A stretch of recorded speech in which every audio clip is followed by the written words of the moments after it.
Welcome back. Political parties are chasing a tight deadline to sell their election promises and policy positions to voters, with the local government elections now less than a month away. Well, little over a month away, really.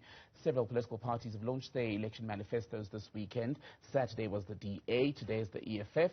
So just how important is a manifesto in helping win the hearts of voters? Let's discuss this with Angelo Fick, Director of Research at ASRI. Angelo, very good afternoon to you. Thank you for your patience this afternoon. So we've just seen the EFF launch their manifesto. Like the DA, they've stuck, haven't they, to their core message and core support base? Yes, and promises. So if yesterday was about promises of what the future will bring, today was much of the same. And this, I think, is something that the South African electorate is very familiar with. People who trot out once every 5 years for national elections, and then alternatively once every 5 years for local government elections, and make promises about what they're going to do in the next 5 years should they be voted for. And, then people have to compare what those promises are to what was done. And I think politicians count on, and this is the world over, people forgetting what the promises of 5 years ago were so that they don't have to be held accountable for them. Beyond the massive launches and the broadcast that we in the media do of the manifesto launches, how crucial is a manifesto and its contents to the way in which South Africans vote? So I think it ought to be far more crucial than it actually is. I think voters should be looking at the way they look at contracts. This is your political party's contract with you, what it intends to do. And it's also what one can hold a local councillor, should they be elected, to account for. So we've heard from Julius Malema that the EFF councillors will be available 24/7, that they will have to adopt all sorts of local social entities, and that they will have to obey a certain kind of contract around tertiary qualifications or school leaving qualifications. We've heard from the Democratic Alliance yesterday that their councillors are committed to a certain kind of local economic development, and presumably from the ANC similar kinds of statements will come forth. But we live in a country in which political parties have performance agreements which are not always open to the public, and so we can't really be as transparent about what their members do. And here is a moment for South Africans to look at those political manifestos. So even if your candidate that you voted for didn't win, the party whose candidate did win your vote has to stand by that particular contract that their party promulgated. And this, I think, is something that many citizens often don't take as seriously as they should. As for how people vote, I think it has much more to do with people's everyday experiences than the reading of these 37 to 40-page long documents to determine where they cast their ballot. And is it easier then for a party that is not in government or that has not governed to sell its manifesto, because then there's nothing to measure their promises against? So there is that element, that a party that hasn't been in government doesn't have a track record it has to overcome. But the difficulty with that is that where there is a good track record, as the DA showed yesterday in their launch, it is possible to point to that particular candidate's track record to convince more voters to sort of go with you. So the DA plotted out their Koha candidate, and sort of listed that person's achievements. Where people are in government and the government hasn't gone as well as they may have wanted it to, they often obscure those failures from the electorate in these election manifestos and in the speeches that they give at election time. So you will not hear contrition about corruption very much from parties that have been embroiled in them, and you're not likely to hear what they're doing with the members who are corrupt and have been accused and are standing trial in court already. So those kinds of omissions are crucial. When it comes to ordinary citizens' experiences, it's not just that those who are in government, it's actually also with local councillors, because a party may have a councillor in a ward even though they don't have the municipal government in hand. And often particular members of communities can look to that councillor's performance or lack of performance over the last 5 years to make a decision about the party as a whole. And this year, and you can correct me if I've got this wrong, there appears to be less of a fielding of candidates with massive profiles or huge charisma. In 2016, for example, the DA had Herman Mashaba, who you can argue was charismatic or controversial, but in the past they've also had people like Helen Zille. In the ANC, you think of Jacob Zuma. In the EFF, you think of Julius Malema. And with the EFF, for example, they've not even told us who their mayoral candidates would be for the 9 provinces, opting instead to go with Julius Malema as the face. How much does charisma influence South Africans in the way they vote? The charisma of a particular leader? So in the municipal elections, of course, the local matters are what parties profess to speak about, but each of the parties have deployed their national leadership. Each of the top three parties have deployed their national leadership to these launches. We've seen with the DA the attempt to bring in a plethora of people who represent the party in local government. We haven't really seen that with the EFF and with the ANC. The trouble with this is that,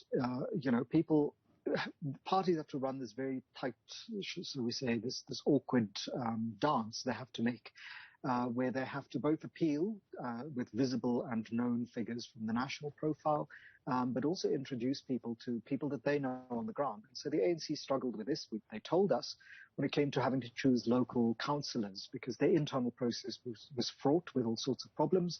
And they also needed to have people that people could trust. And the EFF presumably has similar kinds of challenges. The DA chose to foreground very much their local candidates alongside the national leadership. And the test will be whether the ordinary people voting in those wards know who is standing. I've spoken to people in the ward I live in, and we haven't yet been able to find out which candidates are being forwarded to here and what their particular visions are for this particular ward. And that, I think, means that there's so much overwhelming and overshadowing of the national political figures over the local figures that, many people forget you're actually supposed to vote for a ward councillor, not for a party only. These local government elections should be about what the local person does in relation to the manifesto of the party, rather than just some national program that ignores the specific challenges of where you live and what your needs are. And what does that then mean for hopes and talk about the creation of technocratic councils and governments in South Africa, where the people elected into positions would be highly skilled and, in the best instance, perhaps have an engineer teamed up or sent to a ministry for water, for example, where they maybe have a skill that is specific to what happens there? So again, that is the conflation of the executive arm of municipal government with the actual civil servants who have to do the job. This idea that if you have the, technically qualified people in the executive positions, that somehow municipal government will improve. But that assumes that those people hire the people, as members of the municipal legislature, that they hire the people who run things. And that's not necessarily as easily transparent or as easily, shall we say, a flowchart doesn't work that way. That there are committees that have to hire and that people shouldn't use their political influence. And the problem has been that political parties have interfered in civil service hires at municipal level, and that's partly what's caused the problem. They can disguise it and call it cadre deployment. They can suggest that they're leveraging the best among them. But the problem is that those people are always going to be responsive to the party dictates and not to the people's dictates.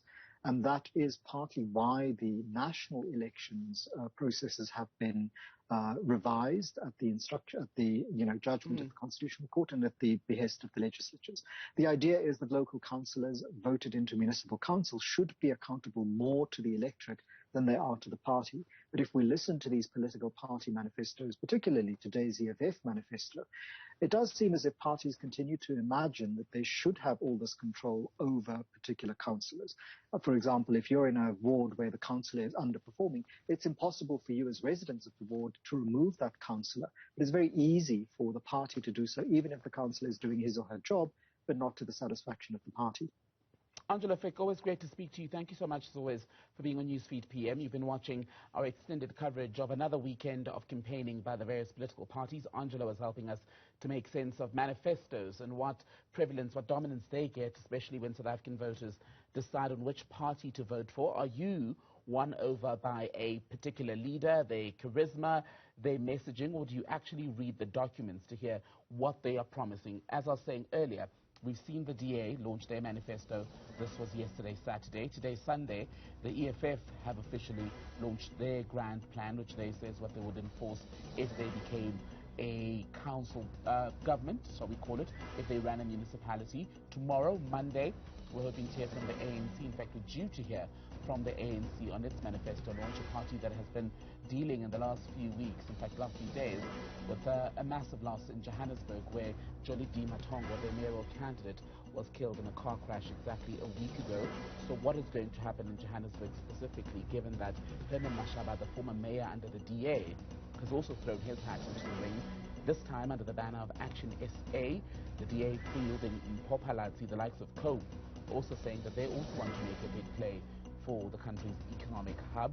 Can they be able to do that? And are the governments that we're going to get now in the metros going to be more stable than what we saw in 2016? Those are just some of the questions that we'll certainly be asking here on Newzroom Afrika throughout the course of our elections coverage.